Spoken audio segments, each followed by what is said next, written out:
Good day, everyone. I will be discussing the digital citizenship element, digital access, which I consider to be beyond the physical tools. To many of us, accessing the internet and digital content is as simple and easy as opening our television set when we wake up in the morning or any time of the day. It is simply there, available when we want it, where we want it, and simply on our fingertips. Unfortunately, not many are as lucky as we are. If we are to look at the statistics of internet penetration in Southeast Asia, there are still 4 countries, Cambodia, Laos PDR, Myanmar, and Timor-Leste, wherein more than half of the population don't have access to the internet and to the digital content. While the rest of the countries could already boast of more than 50% of the population having access to the internet, still the fact remains the same. A significant segment of the population are still digitally excluded. Digital access is one of the 9 elements of global digital citizenship. Digital access pertains to full electronic participation of the society, and technology users like you and me should be aware of the fact that not everyone has the same access to technology as reflected in the statistics that I have just shown. Working towards equal digital rights and helping provide and expand access to technology should be the goal of all digital citizens. However, in order for us to perform this expectation as digital citizens, we need to understand what hinder or prevent others to access the internet and the digital content. Digital access is beyond the physical tools, meaning it's beyond the access to computers or the internet, although these are 2 major or primary aspects that define access. Access to physical tools or hardware like computers or mobile phones can be a function of several things, which can include, among others, their availability to the users where and when they need them, the knowledge and skills needed to access or use these tools and associated software, and of course, navigate the internet. The cost to use the tools and access the digital content is one other component of access. In the Philippines, for instance, an hour of accessing the digital content in an internet cafe can cost the user something like 15 pesos or $0.29 US. Beyond this, access can also be defined in the context of other essential things like getting hold of a digital content relevant to the user, the cost of the digital content itself, like paying for the publication or the royalty to use part of the material, etc., and using the digital content productively. In many countries in Southeast Asia, language of the digital content has been identified as one barrier to access, as most content are in the English language. As digital citizens working towards universal digital access, there are some strategies which we can employ. First is anchoring the initiative to Open Education Practice, or OEP.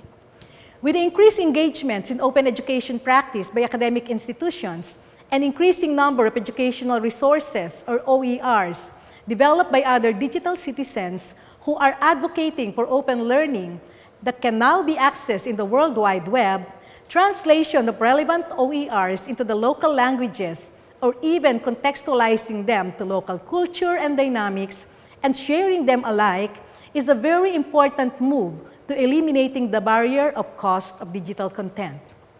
Another strategy is tapping the corporate social responsibility, or CSR, of companies and organizations like telecommunications companies, or the universal social responsibility of academic institutions, or even government institutions.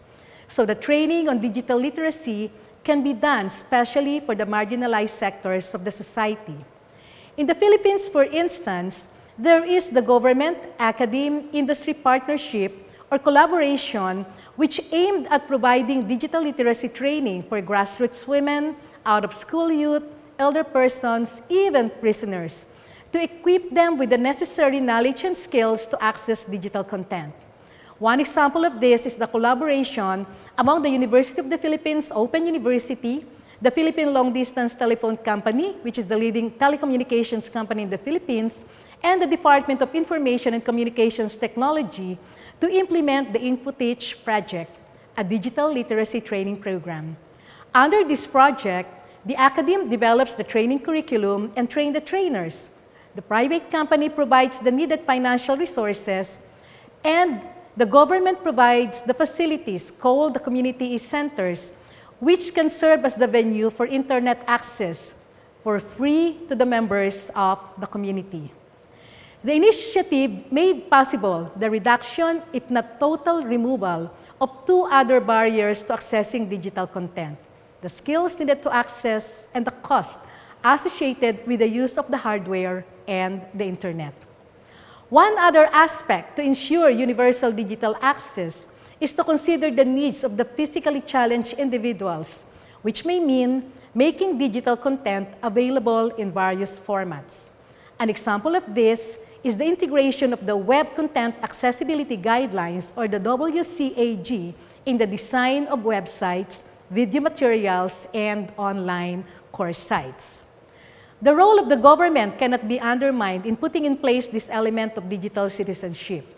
This can be in the form of policies that can mobilize resources and facilitate implementation of concrete programs that would remove the barriers to accessing digital content. Again, I would like to cite the Philippines as an example.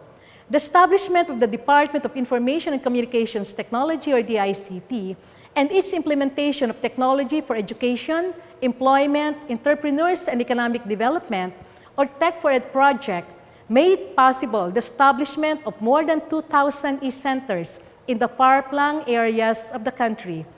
These e-centers provide more than 90,000 Filipinos the means to access digital content and other ICT-enabled services and opportunities. These examples and strategies show that we, as digital citizens, can do something to make universal digital access a reality to many. Thank you.